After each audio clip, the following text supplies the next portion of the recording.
Storm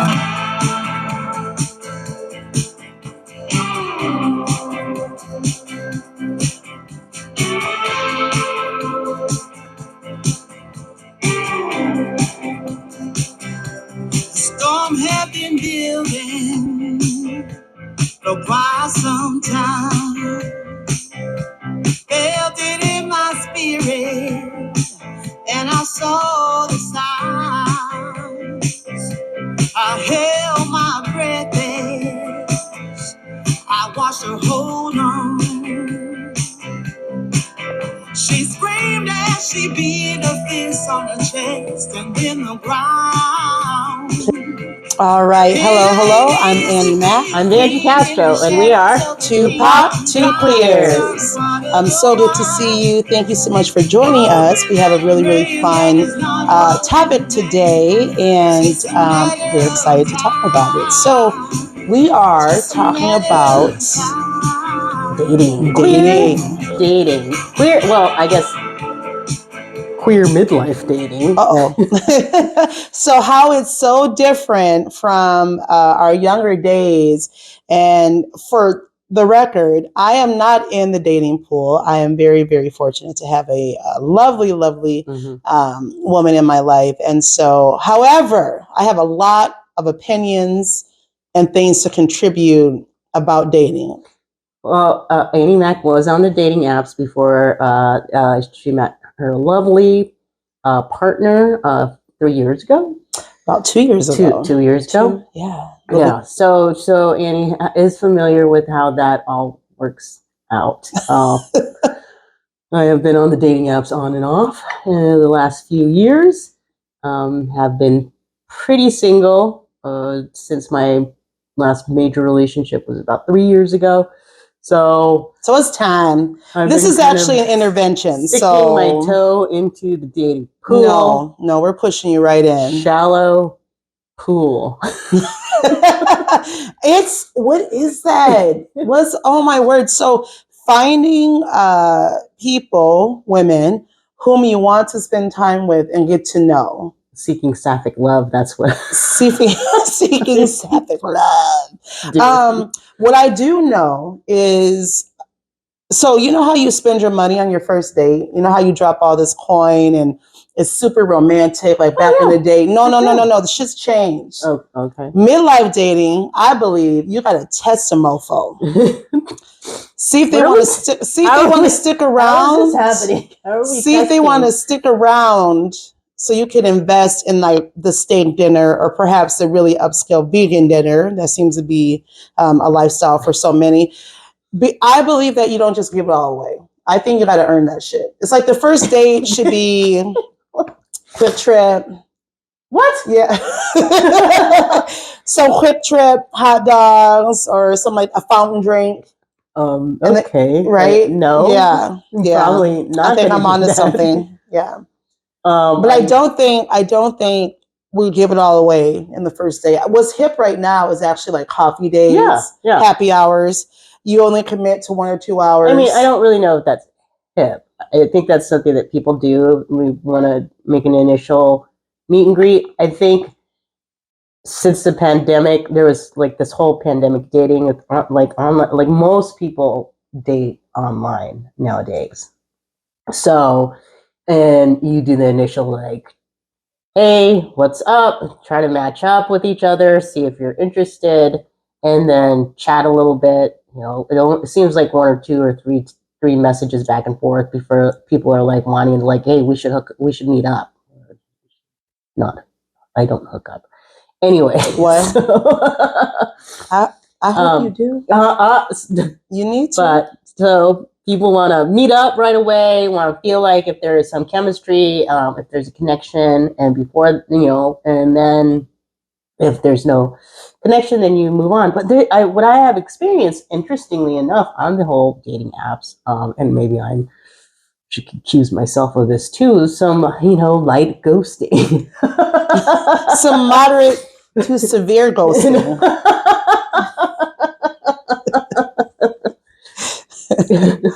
But I've like, I don't know if that has anything to do with just this anxiety around having to feel like a lot of pressure to make a connection with someone. That's what I feel like is happening sometimes. Is like so we're from the age group where we're not afraid to talk to people on the phone. Sure. Let alone make plans and actually keep them.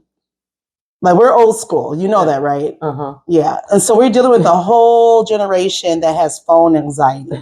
Right. First of all, there's that. There's that who will only communicate via text. Well, I mean, with the dating apps, of course, you have to like initially you're gonna message each other. You know, like, hey, I liked your picture, or I thought that was a funny quote, or you seem really interesting, or whatever. You know, the initial or the typical, hey, what's up? What's up? You look good. Or you just like a little, like. So what makes you when you're scrolling? And you're seeing various profiles. And I imagine there's lots of really cute ladies, non-binary individuals that have their cats in their picture. Or perhaps... Well, they have to at least have one or two pretty decent profile pictures, right? Like that you can actually see their face and it's not fuzzy. It's not covered in something like a fence or... an X, perhaps.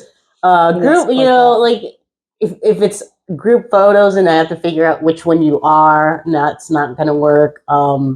Most folks are pretty good about it nowadays. Like women are a little bit better. I typically don't date men, but from what I've seen, some of the men profiles are pretty awful. Identified folks.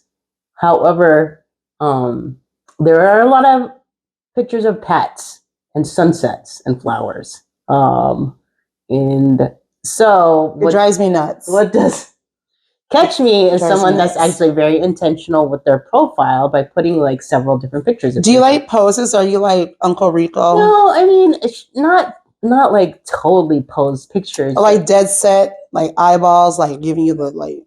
I like some candids and maybe some good posed.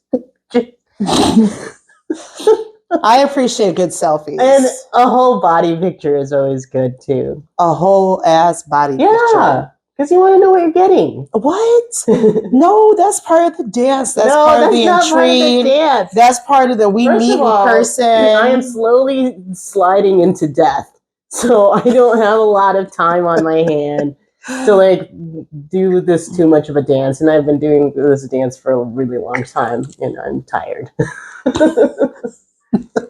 So is that something that you can put like would appreciate full length picture? No, I mean I'm not gonna request this. This is just when like you asked when I'm scrolling through pictures what I'm looking for. Right. However, some of these dating apps are pretty intuitive because now they just hook you up. They match you up with people. They're like, hey, VNG, we think so and so would be a good match for you. Right. So I don't even have to do very much work nowadays. I'm just getting over a cold. That's why we didn't record last week. So also the root canal thing too. Had a root canal. That was amazing. When I met my girl, I don't even know what to say. Like, it's hard. Like when it's like my partner, my business partner, my friend, that we do things together. The L word, your lover. My lover. I actually appreciated that for her profile picture. It was not her.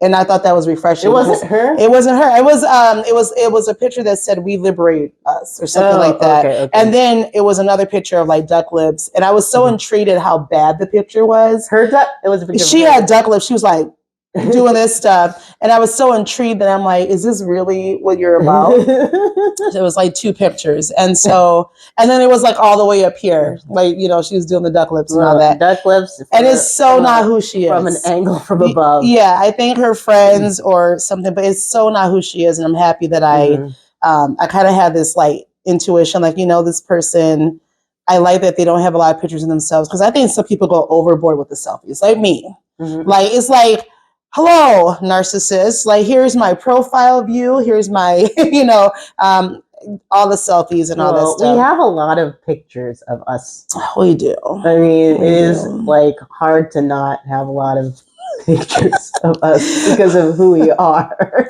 Right. Yeah. So I appreciated that. And it was really fun. Like, I want you to have fun. So the reason why we're doing this, having this conversation, it is an intervention. First of all, I've had a couple of friends like tell me that I needed to get back out there and that I should start dating again. And I've been super hesitant to date. One, because I've been unsuccessful every time I put myself out there. And I really do enjoy my life. I enjoy my single life. You have a beautiful life. Yeah, I mean, I think you do. And so I've been thinking about this a lot about, I enjoy my life. I enjoy being single. There's nothing wrong with what's going on in my life right now. And I don't feel like I have anything missing. I do, however, like physical contact with another human being. Right. We appreciate sexual way. I like to engage in coitus. Coitus is nice. As much as I'm really good at pleasing myself, sometimes it's always nice to have somebody help you with that. Once again, will that go on the profile? Like, although I am a master at all things. Yeah. I mean, it's like, all joking aside. No, like I feel like my life is quite interesting. Like, I think it's fun, and it would be fun to like share it with someone. Oh, like, that's sweet. And not in a way where I feel like I need to fill a void or anything like that. I just think that it would be fun to like share my love with another person and be able to enjoy somebody else's life too. Especially if they're whole and complete people who feel fulfilled too, but just want somebody to kind of like do stuff with and find intimacy and vulnerability, and maybe eventually like figure out if there's breakfast in the morning. Pancakes. Is that weird? I like waffles. Like a certain level of nurturing and domestic, like sharing. I'm not really like the nesting. Like, not really. I mean, I'm past. I don't know. Sure. Okay. Nurturing. Yes, we all need to be nurtured. We live in a state. Been a nester. I mean, I'm just kind of. I have I spend a lot of time by myself, of course, obviously, because I'm single. But I also have a lot of friends. I have a pretty like full social life. You know that. Well, absolutely. But I think even where we live dictates a little bit of what we're searching for. Like, it's true. Like, when those winter months are coming, it's like, who are you going to be linked up with during that time? Cuffing season. I don't even know how I feel about that word. That's why I didn't use it. I said linked up. And so it's like, who is going to be get groceries, binge the Netflix, watch, all the shows, make the dinners, cuddle, share in the fall, warm up. You know what I mean? Like, that's a really sweet time to have somebody. I think that's, yes. Yeah. The holidays, I think, always kind of make me think more about what it'd be like to have a partner, right? Because for the most part, I love the holidays. I love doing things during the holidays. Like, I always used to decorate my house during Christmas, and would always have fun. From basically Halloween till the end of the year, right? There's always like a bunch of parties, things you can do, bunch of events you can attend, and it's always nice to be able to do that with another person. And especially like sometimes there's this huge gala season, basically. So I work in the nonprofits, and there's always a lot of different galas that are going to be like popping up. Like, they just start popping up. And you want somebody who's fine AF that can show up. And you want to go to these like, these fancy galas and events with someone. Or just like everybody's going to have holiday parties. And it's not necessarily like, oh, I'm just like wanting to hook up with someone so I can bring them with me and so I don't like feel super lonely. I have tons of friends that I usually like will go with a friend or something like that. But I don't know. I mean, it'd be nice to like share like all these things that I get to experience in life with another person. And they can share what they experience as well. Vice versa, right? Like that's what I want. So what are we looking at this point in your life? You mentioned vulnerability, emotional maturity, capacity, intimacy. Somebody's willing to invest emotionally, right? Like when you said like you're not willing to like give it all up in the beginning, but I think that you should be able to know in the beginning when you meet a person if the person's going to show up, right? Like show up with their whole self. And if things happen, right, in the future, like you get sick or you have a crisis or whatever, like, you know, that person is going to be there for you all the time, not just when when everything's great and life is good and like a fair weather person. But that you can do it for each other, right? Not like I'm not looking for someone to take care of me and I'm not looking to take care of somebody else, but I want to know like someone can take care of themselves and if like I need someone to support me and well not financially, but you know, like support me emotionally, that they're capable of doing that. Right. And vice versa. I would do the same for the other person. And I don't think there's anything wrong with, you know, financially too. Like I think that's I believe one of the honest aspects that we get to bring being midlife queer, you know, individuals who we've lived and we know what we want, we know what really speaks to us, you know, emotionally, physically, and then also being open to learning more. And so I like money. I like money. I appreciate the stability, the consistency, the hustle together. You know, that's something that I think is truly important. And so,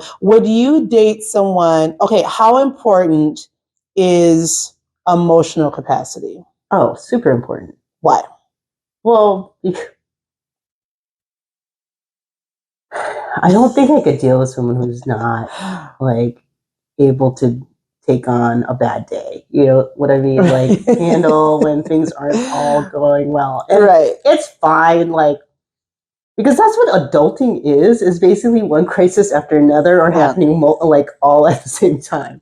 And then that's what we do. We just take care of things. And if we don't have the emotional bandwidth to be able to both be present for ourselves, for our friends, our family. And I get it. Sometimes we like only have so many spoons during the day to be able to take care of stuff. But like, I don't want to be the person that's always like showing up, like always having to be there to like take care of the person. Like I'm more than willing to be a supportive partner, in whatever respect it may be. But I've been in situations where I always felt like I always had to be that one that was the emotionally stable one, the one that was always stoic and the rock, and that if I was going to have any emotions, everything else would just fall apart around us. Right, and it perpetuates so when we get with people who are not doing their work,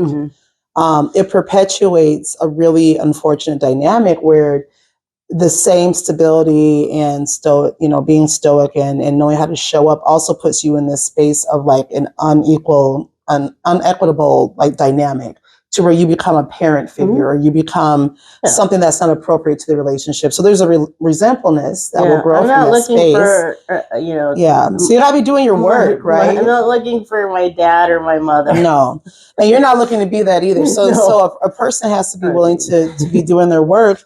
And what does it mean when we say doing your work? It's like self-awareness to the point where you are going to be solution forward. Like you realize what you have unlocked, you know how you show up in a really great way, and then you understand where the room for improvement, or if it's presented to you like, okay, this is something I need to. Would you date a person who has never been to therapy or is not in any type of therapy? Would you date someone who's never been to therapy? If they've never been to therapy, they should be really well adjusted. Like just and self-aware. But if they are not well-adjusted, not self-aware, and they've never been to therapy, well, I'll probably date them for a while before I realize like there's probably something happening here. right. Like, something's not right, and we'll probably end up breaking up because I've dated people who have were not self-aware enough to like understand that they probably needed to do some work, or get some professional help. And Right. And then I would either end up being the person that they would dump on all the things, or I would be the bane of their existence, or the reason why everything was awful. Right. Same. That sounds that Sure. sounds familiar. Maybe I was, but I'm not going to always take 100% of the blame. But Right. I mean, I will take my part. Well, that's the self-awareness, knowing when not to be scapegoated, but knowing that if you're contributing to the problem or issues. So that's important. So ladies, pay attention. I think if you've done Vangie is single. Vangie is ready to mingle, even naked, for the way it sounds. And so I'm really proud to say that I think I'm a good friend. I think and you're a great friend. I'm a good friend to Vangie, and so I'm in a place where we have some time in. So this isn't like we just woke up and was like, let's focus on Vangie getting some and being in a relationship. But I really have a desire to see you in that space because you're such an amazing, powerful individual who deserves consistent coitus. Like I really believe in that. And so I'm here.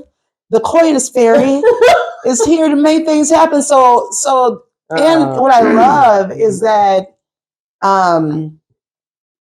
what I think is really powerful is that you're open. How important is it to be with someone?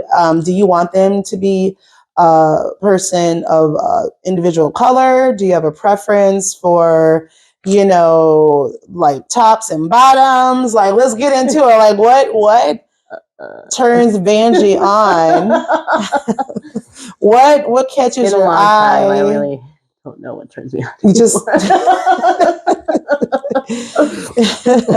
and so, like, what's something that makes a woman? I don't even want to put it out there. Well, what's something that makes a woman stand out to you? Like, if you meet someone, or you just happen to old school meet them in person. Well, I'm not going to be a total like, hi, personality is all 100%. Attraction is important. Thank like you. Physical attraction. So thank you. However, I mean, you could be like moderately attractive, but then if you have a really amazing personality, like you're smart, funny, witty, we just have like a lot going on, and we have good like banter or good chemistry. I think like that always kind of ups the physical attraction level too. But yeah, like initially, I think it's interesting what I think I find attractive. I mean, what's traditionally attractive, right? Symmetry. So yeah, a good smile, of course. Somebody looks healthy. Like they don't have the plague. Somebody who's not going to just kill right over. Well, no, I mean, like, somebody who takes care of themselves. That's, right. Like, not necessarily like fit, like, but they just somebody who, like, I take care of myself. So I would not want something. I would not expect something from someone that I wouldn't expect myself. Right. Like if I take care of myself, I try to stay healthy. Try to anyway. And do all the things, right? Bathe regularly. Right. I know. Who have you been dating? Who? What did they do to you? No, it wasn't me. It's like no. Yes, bathing. I think that, and I've said it, and it's probably people are gonna be like, Annie, that's so. This is a effed up the way I'm about to say this. It was like a joke, like, because when I used to go, like, back in the days, back in, like, I'm gonna say Craigslist days, like, there was like ads that would say clean, and I'm not talking about like STI free. We're talking about like clean, like that you bathe or yes, clean. We support that. Yeah. I lost my train of thought. No, I didn't. So I've talked to you about this, and it's taken me some time to get liberation from this. I believe in being attracted to a person's spirit. Right.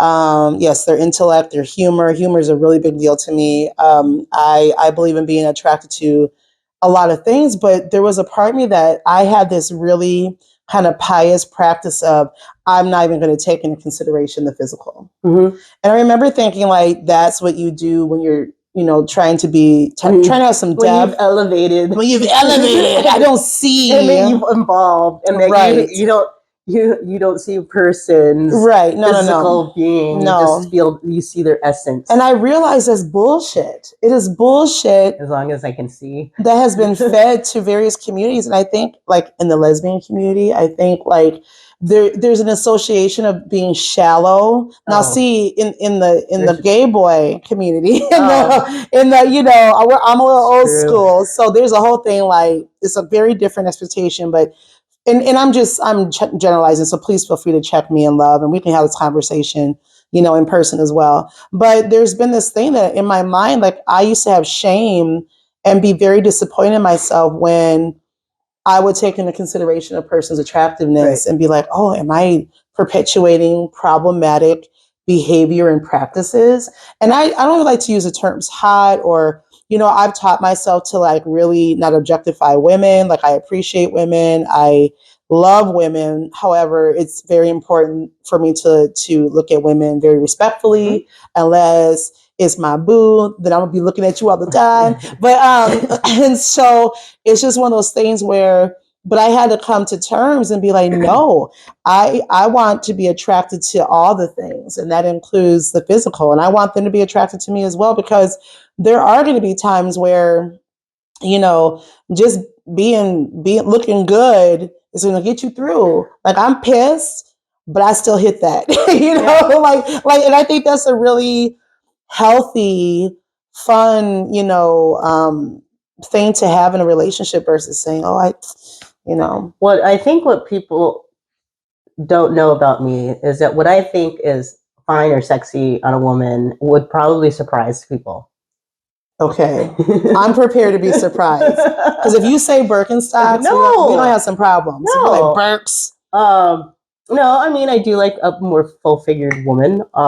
Yes. Lady. And I think a lot of people would assume that I would want someone who is slim or, hyper attractive or super femme or something like that. And really like mainstream attractive. Yeah, I've had people tell me, like, that they see me with someone, like, really super attractive. And it's like, I don't see myself in that way. Right. Also, to be like 100% honest, is that I feel that women don't always feel beautiful and sexy, and which is a tragedy, because I think a majority of women, no matter their size or looks or whatever, I think they're fucking hot and amazing and beautiful, I believe that too, and sexy. I believe it too. In all the different ways. All the different ways. Absolutely. It's just women are just beautiful, just in general. Yes. And not just aesthetically pleasing, which I find most women aesthetically pleasing to look at. Appreciate women. Okay. You see now? No, come on. All the women's. But I'm not like a dog, like a gross pig dude that goes around, dude, bro. so hot, lusting after women. I hugely appreciate, like, women and women's bodies, and how women are in themselves, like, in their own bodies, mm-hmm, and in themselves. Confidence is very sexy. But I think sometimes there's a lack of confidence in the female species, because just how our society is with women, how Right. they just make women feel not beautiful or sexy just as who they are. You know, like that you have to somehow fit into some kind of like, you know, mold of have to look like all these different ways, like totally femmed out, or you know, lots of makeup or good hair, which is fine or whatever if that's your thing, right? Like if you want, like, I'm more than supportive of women doing all the things that they want to do to make themselves feel sexy and amazing and beautiful, because I think that more women should do that. Right. More women should just do all the things and just feel fucking hot all the time. Right. God, the world would be so amazing if women thought they were hot all the time. And I think it's happening. I think that when like you sexy women, everywhere, they'll be like hot girls all the time. Right, all the I time. am there for that. Yeah, I feel you on that. You know, I feel you on that too. And I think we're coming into it. I think women are stepping into this space of not being defined like, you know, these traditional like you can be a woman and not be defined by, to me, if you have facial hair, if you have like the traditional sense of what it means to be a woman or what society has, you know, perpetuated is not the truth of anything. So how that shows up is just like showing up authentically who we are, you know, is incredibly sexy. And that's something that I'm trying to lean into at my age and to embrace. You know, I had the audacity to, like last summer, I always feel I'm a Leo. I had the audacity last summer to be showing off a little of my 3 mama belly, you know, my little 3 kid mama belly. And I was wearing these, like, not a true crop top, but just enough to show like an inch or two. And I felt like I was on something. I feel like I'm like the shit, you know. You feel empowered. I felt empowered. Did you feel that you were decolonizing your body? I did, because you know, my little stretch marks were high-fiving each other. And they were like, get it, girl, you know. And I felt, I felt really good, and I think I want to continue to do that. Yeah, I think people need to decolonize their bodies. Yes, they need absolutely. to stop feeling like you need to fit into some kind of idealized beauty standard. We are killing ourselves because of that. Yes. And it's hard to like see people for who they truly are if they're always like so worried about like that they're not fitting into like what people believe is to be sexy or beautiful or whatever it may be. Because I mean, like when I date, I think it's hard because I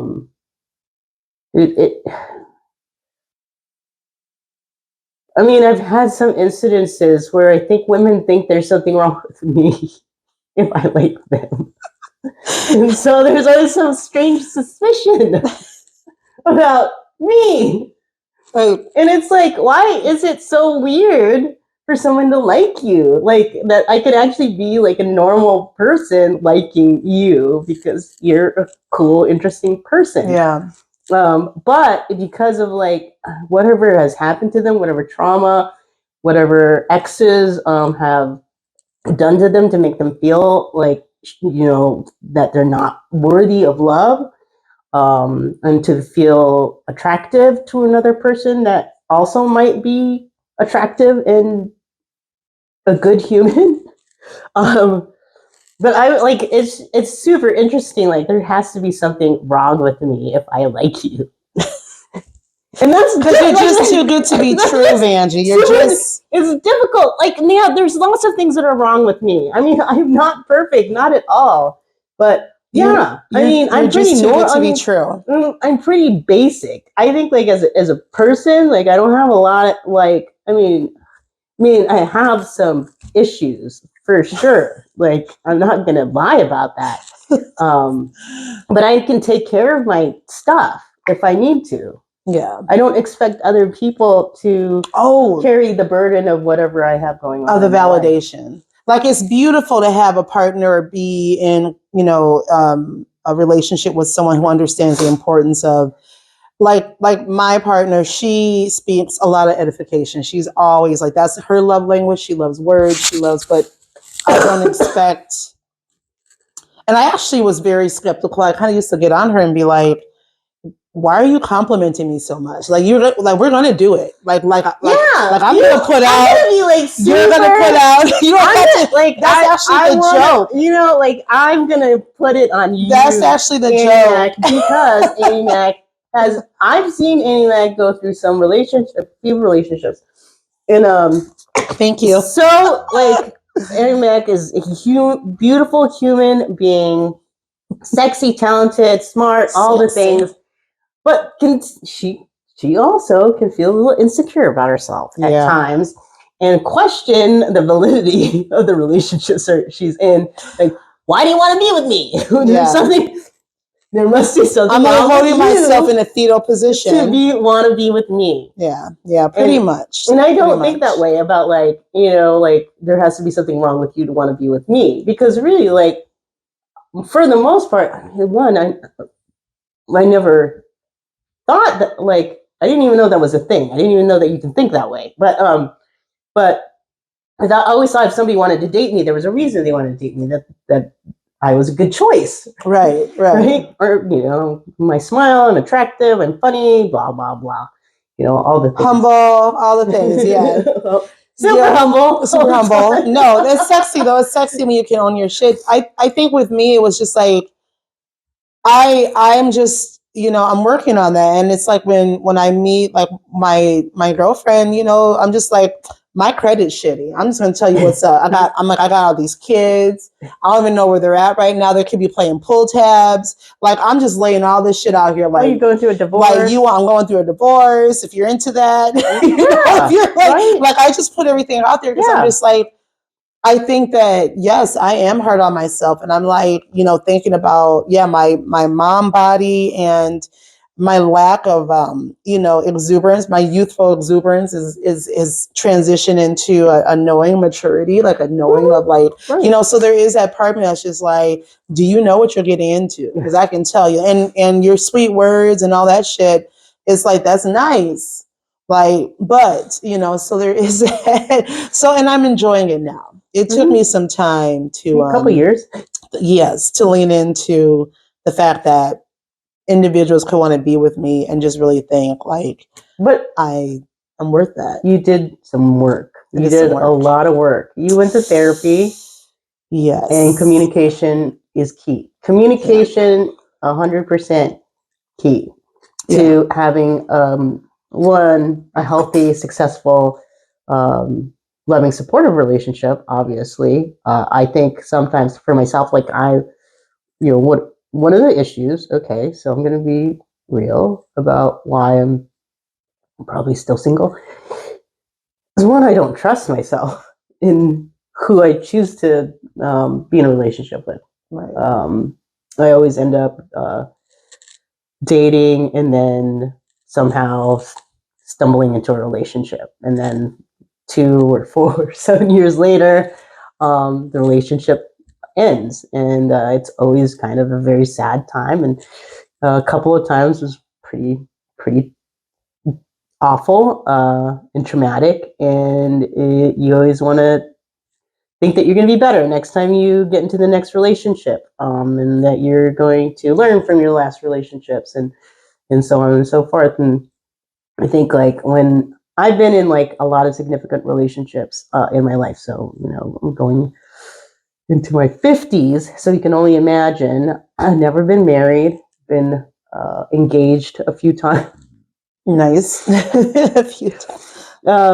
So yeah, so I do have some fears, which are very legitimate. That's legit. So, you know, and I do have some things that I am trying to work through when it comes to the idea of what I'm looking for in a person. And I said this to Annie Mac the other day because we were kind of discussing a little bit about like the show.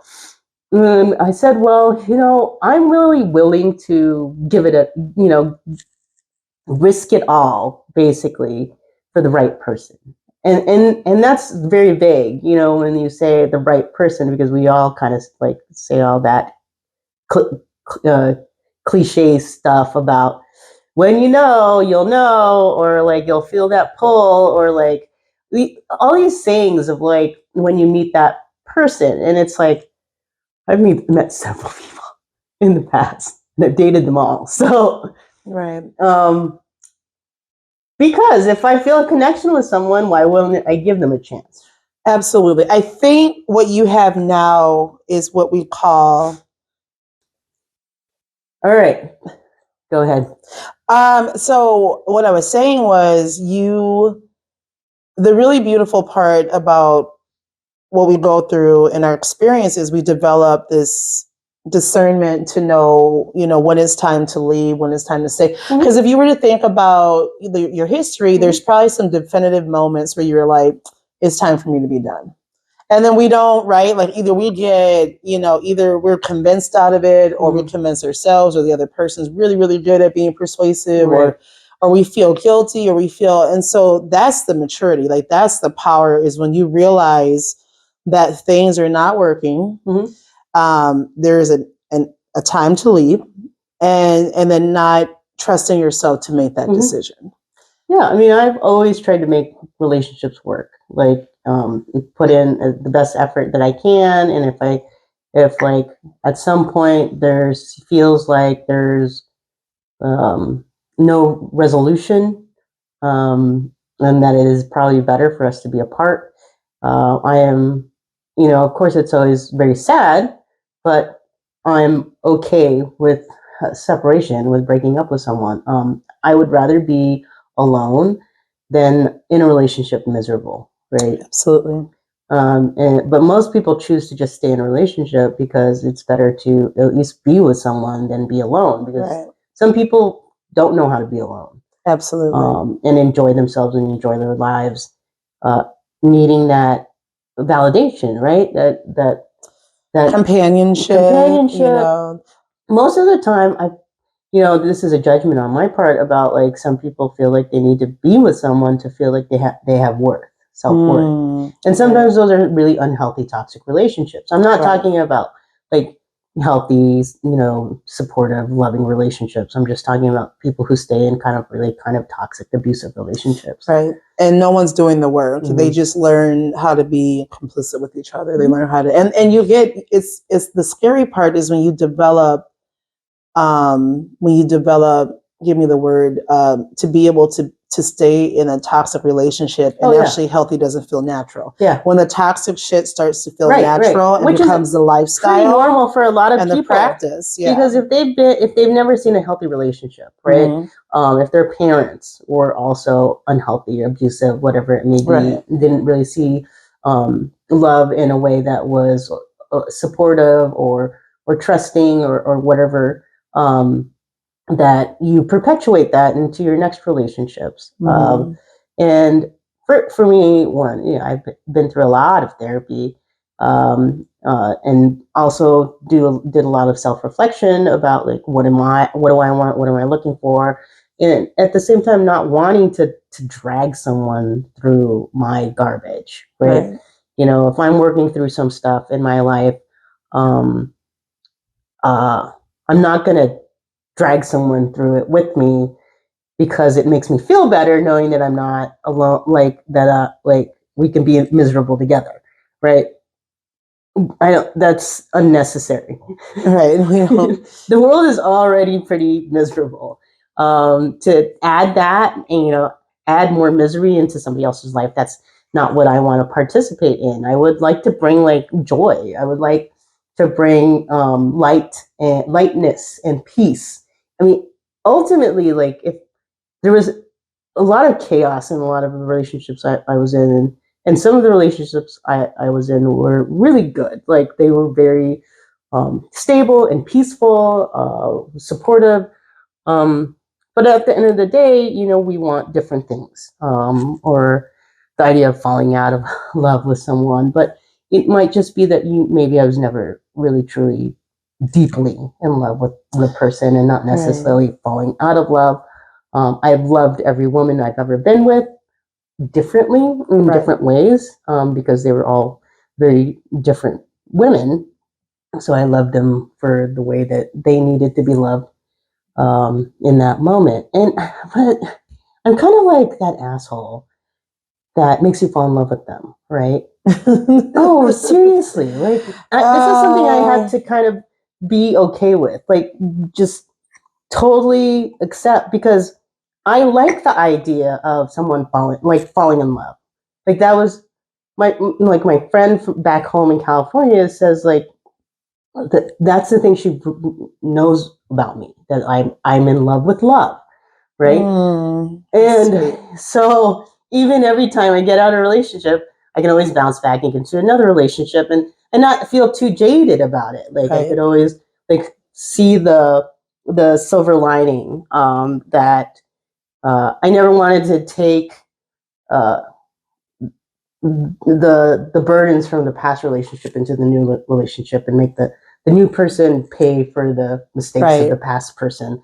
Like, that always like that's a balance, a juggling act, to be able to see the new person as who they are and not as like this replacement or someone that you're trying to work through past trauma or ghosts with, right? And that took a really long time for me to finally get to a point where it was like, okay, this is a new relationship, this is a new person, whatever issues I do have, I'm gonna have to like address that and communicate with this person and say, like, this feels triggering, or the reason why I'm behaving or acting this way is because you did or said something that just brought some bad old feelings. So that takes a lot of work. And that's another reason it's difficult to be a midlife person dating, because you've been through so many different relationships with different people that you do have all this, either a lot of different experience. At the same time, you're not willing to put up with a lot of shit. You're just that doesn't look like, and it doesn't help the younger individuals that are attracted to older individuals. And so that's the thing. It's like, because I've noticed it. I've noticed that I get a little bit more, attention from younger folks. I know you get a lot of attention from younger folks, but it's one of those things where it's like, you're cute, but you're not cute enough for me to go through this shit. Like I'll chase a little bit out of respect, but at the end of the day, I want to be in bed by 9:30. Like, this shit needs to stop, So it's one of those things where, but then again, I don't believe that's true. Like, I believe that when you find that person that may challenge you, or you really, really like them, or that there's capacity to love or grow, or that you are willing to kind of go through some shit, not like toxic, horrible, but like just doing the work of going to a deeper space. I think there is that. Well, you have to be in certain places in your life. If you're like, if we're talking about younger, older folks, there has to be that place that you both can meet, right? That, there's an understanding. So that's called the bedroom. That's called coitus. No, we brought this up now. If it's just sex, then that's fine. Like, that's different. Like, age doesn't, like, of course, age does matter. You have to be consenting adults. Yes, yes, consenting adults.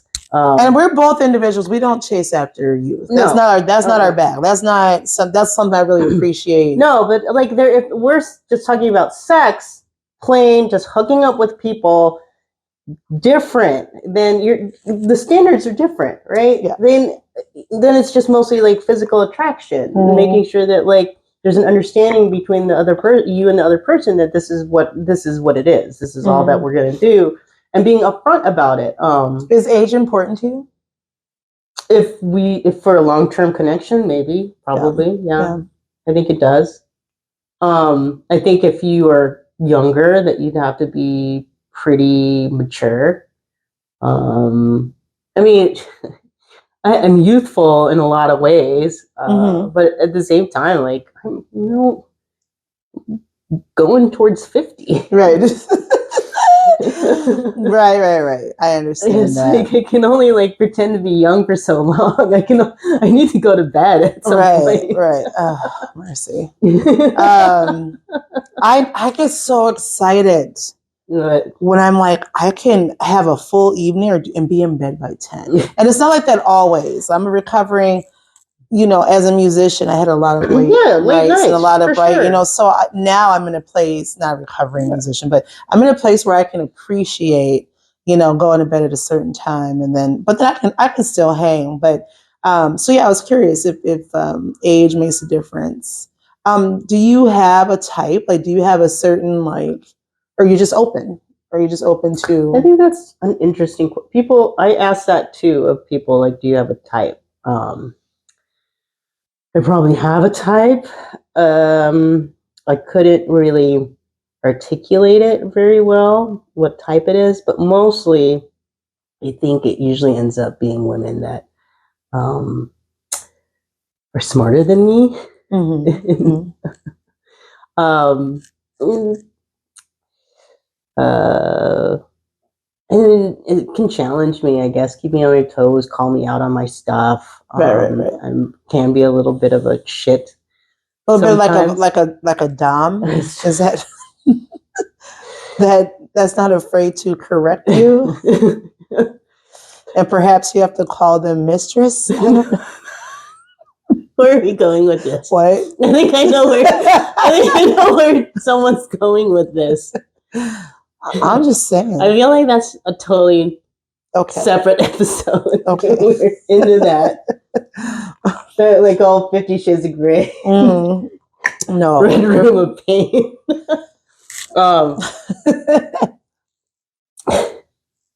But I think that's kind of sexy. I think like, a confident woman takes control, woman, not afraid to challenge you. Well, willing to challenge me. Absolutely. Dude knows how to golf.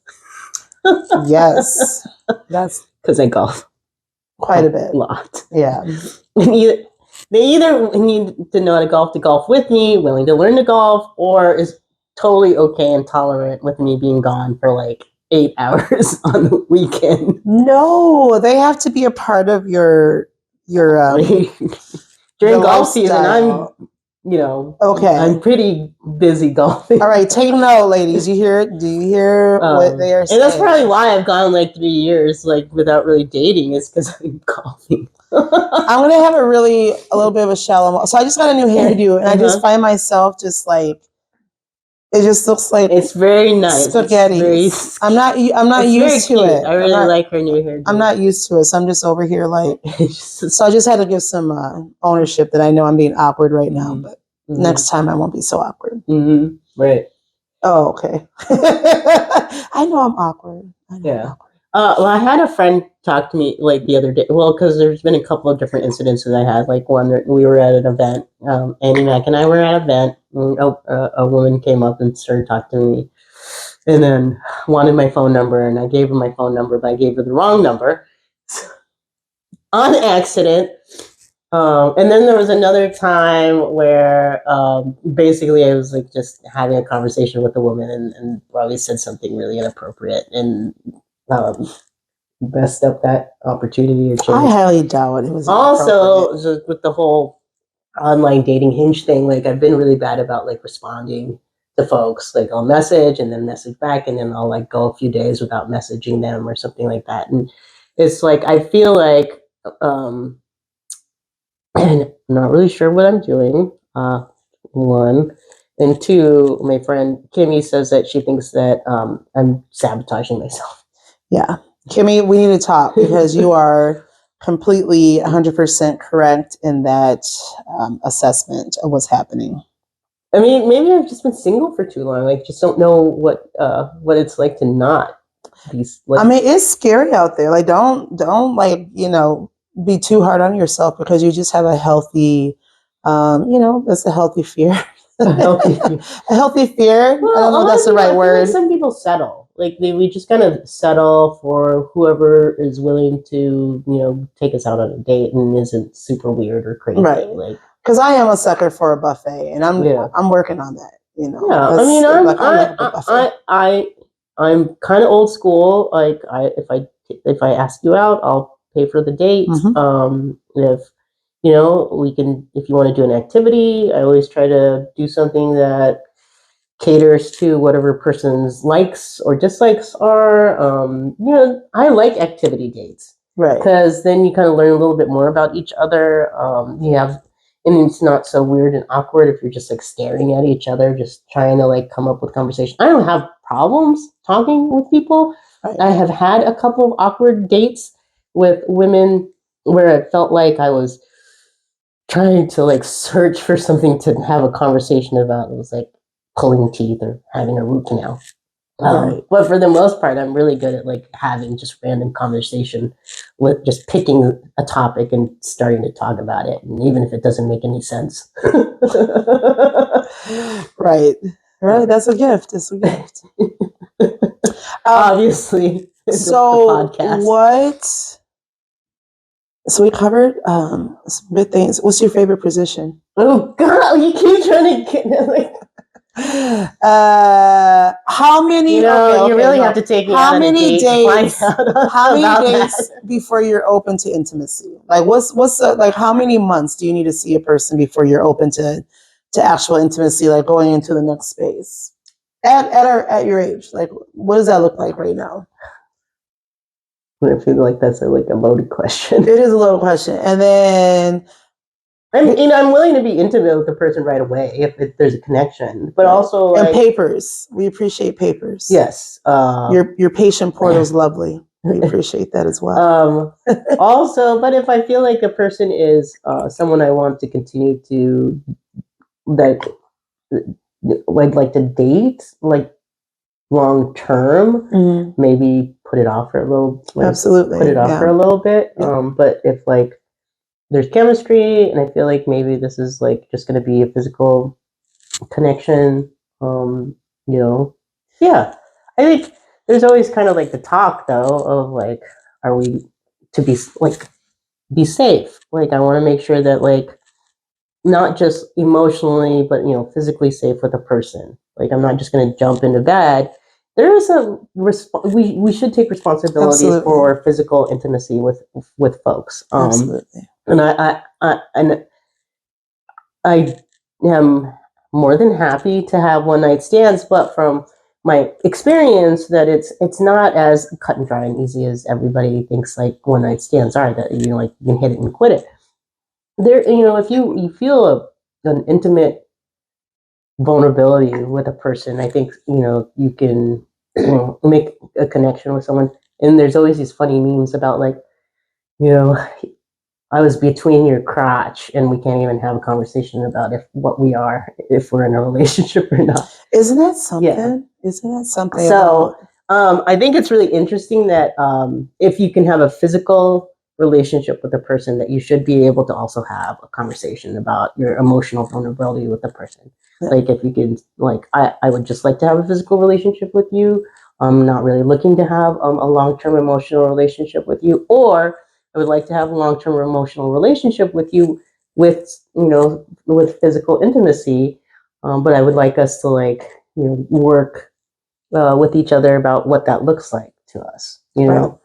and we should have more. We should be able to be comfortable to have these conversations with each other of expectations, and not just because like, oh, we all want the mystery and we want the dance, and that's great, like to have the mystery and the dance, but I think once you get past the initial attraction and getting to know each other, I think if you want more, especially at our age, and since I'm slowly sliding into death, we need to be honest about where we want it to go, right? So absolutely. Like I think we need to be honest, but understand that once again, when individuals are not doing their work, they're going to perpetuate habits where they're going to, some people want to lock it down right away, and that's really not what they want to do. Right. They just know, like, if I do this, here's what I know. But versus saying, I want to date, I want to be able to casually, but have, intimacy with you, but then I want to be able to still be open to dating. Like people are pursuing a lot of different things now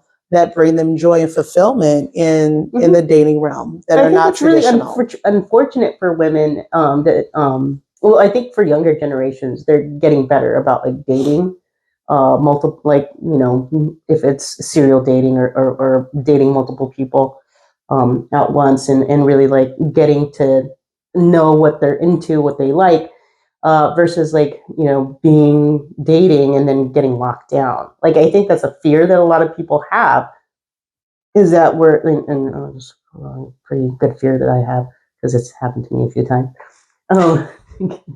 when you're starting to date with someone and you say you don't want something serious, and all of a sudden you're like in a monogamous long-term relationship 4 years later. Because it's a challenge. And then, but if people are not doing their work, a healthy individual will respect it and say, oh, okay, good. Thank you for letting me know. But an unhealthy individual will do everything in their power to convince you otherwise. Yeah. And kind of wear you down sometimes. So like just even recognizing like, I don't even know if that's something that you say off the jump, because if people are not doing their work, then it's going to be like, but I want to win. I want them to want me. I can be easily convinced to be in a relationship. So you know your thing. This is why, so I've been easily convinced to be in 2 relationships. The last 2 relationships I was in was because of like one, tears. And also I'm not really like, I don't have time to date other people. And if you don't want to make this a commitment, then I don't think that we should keep dating each other. And I was like, well, I'm not dating anybody else, and I really do like you, so I guess maybe we should like see where this goes or whatever, like casually in my brain. But then boom, and all of a sudden you're like living together, and it's poor lesbians. I'm so sorry for the lesbians. Yeah, I don't like so I don't like that. I don't want to like fall into that whole lesbian But cliche. it's different. I think here's the difference. When you get to a certain age, you just know. I do believe that. I believe that you know. What do you know? You know that you want to move in with somebody. You know that you're making a conscious, choice and an effort. It's not because of money. It's not because of, just, it's like you just know. So that's the difference between a 22-year-old doing that stuff and versus a 40, after 40. Yeah, when we were 22, right? We were looking for somebody that we wanted to spend our lives with, right? Have kids with, build a life with. And totally different now. Like I've built a life, I'm kind of past kids. I don't know if I'm really looking for a life partner, but I am looking for someone to share my life with. Right. How soon have you been with someone? And I think we touched on this. I think we said it, but have you been with someone where your attraction to them developed? It didn't happen right away. Yeah. It just kind of like gradually over time. I think that's healthy. I think like the idea of that love at first sight kind of thing, that's toxic. Like that's trauma. That's your trauma talking. These TV shows are based off of trauma, kids. I mean, you can find someone hot and attractive and find them physically attractive, but you're not going to fall in love with someone at first sight, because I think that you need to get to know someone over time to really get to if this is somebody that you want to spend time with. Like, if you're going to spend a lot of time with someone, this person should be somebody worthy of your time. And if you're a good hustler, we're going to talk about the show just quick. Okay. On that show, it's really interesting to me because you can hustle emotion. You can hustle. You can feign. You can pretend to cultivate this authentic connection. There are people out there who are amazing at that shit. Yeah. So that show to me is really interesting because it's like, at what point do you know that they're being real? At what point, like, what's the definitive, like, when you know, like, okay, this person's not, not putting on an emotional show. If you've been on YouTube, like, there are so many YouTube channels about how to pick up women, how to make women fall in love with you, how to get women to chase, all these psychological tips and tricks and stuff about like getting people to like date you, mostly just for sex, right? Not really for like long-term love or relationship, which is the reason why there's so many like single heterosexual men, right? These days, because they're not willing to put in the work. Right. Super cheap with their time and their money and their emotions. I think I sent that. Right? Yes. I sent that to you. So, and I'm like, this woman nailed it. Like, if just 100%. Even something as simple as if a person is not frugal. Frugal is different. It serves the purpose of being like wise with your money so you can invest and actually have. Yeah. But cheap. We're talking about cheap individuals. If they are cheap to the point where like you can't get a nice meal or they withhold they're going to be cheap and they're not going to be generous in other areas. Yeah. And that is a harsh lesson learned. That is something I had to experience. And what I sent you today, she summed it up perfectly. And I'm like, this is it. This is what I experienced. So, yeah. On the opposite end of that is that I believe love is like expansive. right? Mm-hmm. It's infinite, but people make love to seem like it is limited, a limited resource, and that you only have so much to give, right? Mm-hmm. And I think like I love you, and I love all my friends, and I love my family. I love my community. Like there's a lot of love that we are capable of being able to give, and also to have romantic, intimate love Mm-hmm. that sometimes we withhold that Yeah. for fear of getting our heart broken. But see, heartbreak and love are two different things, right? And the opposite of love is not hate; it's indifference. But if you can feel like joy and beauty and all of these amazing feelings that you can have with a person that you share love with, why wouldn't you? Mm-hmm. Why wouldn't you try? Why Right, wouldn't you right. invest and just find out if you can have these feelings with this person? If it doesn't work out, if you get some heartbreak, totally different. That's just not love. That's like the ending of love, right? But the Mm-hmm. fact that you even like journeyed towards finding out if you could share love with a person, I think that's. I mean, Right. sometimes that's worth the risk. But for me personally, I've had a lot of love. And I think that's phenomenal. I am so intrigued by that. I'm intrigued by people who love over and over and over again and are able to do that. And then you have individuals, I think, But it makes you look like kind of a jerk. Like I'm just gonna have like be super.